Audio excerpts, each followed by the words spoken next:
Congratulations! We're under contract! Now what? The Arizona purchase contract has what is in it called a due diligence period.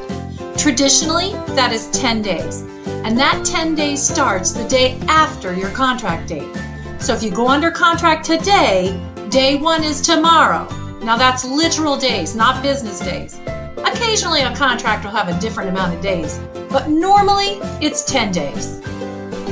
During this due diligence period, your buyer is going to be setting up a series of inspections.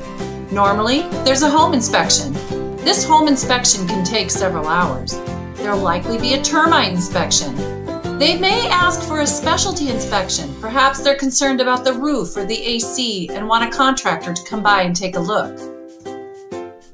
The buyer and their agent may show up towards the end of the inspection to go over whatever the inspector found. Once they get done with the inspections, they'll send us what's called a buyer's inspection notice, or as it's commonly called, the BINSR. This BINSR will advise you of one of the 3 buyer options. Number 1, they could accept the property with no request for repairs. We just keep moving right along. 2, they may ask for a series of repairs, things they just can't live without. Or 3, they could cancel the contract altogether. If your buyer is asking for repairs, you have 5 days to respond. It's not recommended you take all 5 days, however, as most lenders wait to order the appraisal until we get past this first hurdle. Your response is one of 3 choices. 1, you can agree to do the repairs as requested and we keep moving right along. 2, you can refuse to do any repairs at all and the buyer would have to agree to that and not cancel the contract. Or 3, you could agree to do some repairs but not other repairs. Now if this is the case, the buyer must agree to that and not cancel.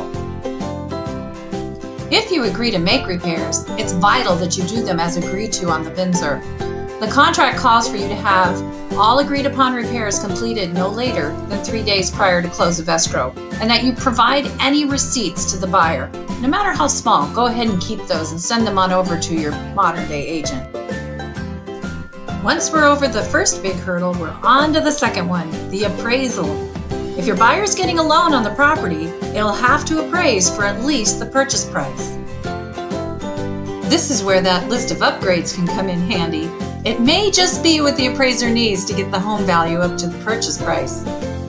Let's say you get that call that your appraisal came in $10,000 below the contract price. Once again, you have 3 choices. 1, you could lower the purchase price to the appraised value and things just keep moving right along. 2, you could refuse to lower the price, and if the buyer has the money, they could make up the difference, or the contract gets canceled.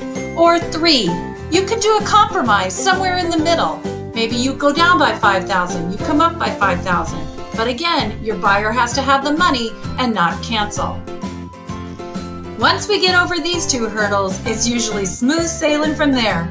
Don't forget, if you have any questions, you can always contact your modern-day agent.